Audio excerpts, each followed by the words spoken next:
After reading Trevor Henderson's thrilling and horrifying novel Scarewaves, I got intrigued and interested in the story we see presented in the book. It had an interesting theory about what could be causing the horrific conspiracies in and around Beacon Point.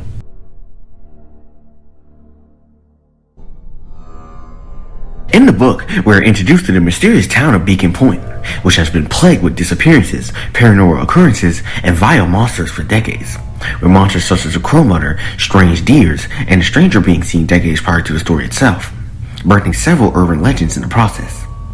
Eventually, during the end of the story, we learn that the various monsters infesting the town all came from a strange machine located within the Beacon radio station, which appears to have been built by Alan Graves, host of the Beacon Mystery Show.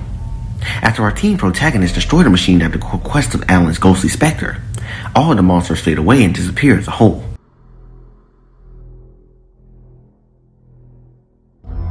Tying into a previous video about Trevor Henderson's many monsters, I discussed the origins of the malevolent cartoon cat, which I think is extremely prevalent for this particular theory.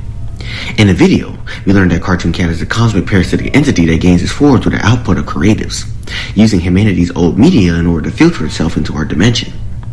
This shows that some entities within the Trevor Henderson mythos uses humanity and the art they curate as a conduit for their existence.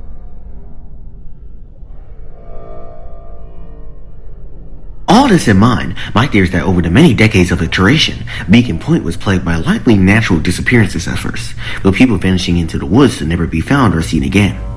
Some superstitious people started making urban legends surrounding the various vanishings and tragedies, spawning creatures like the stranger and the deers, with entities beyond our dimension latching on to these figures. However, when Alan Graves would create his radio show and construct a machine, these extra-dimensional entities would have a medium to manifest themselves fully, using the monsters of Beacon Point's legends as a physical form for themselves. After the machine is destroyed, these entities will no longer be able to take on a physical form anymore. However, as long as people believe in the legends they now possess, these entities will always continue to exist.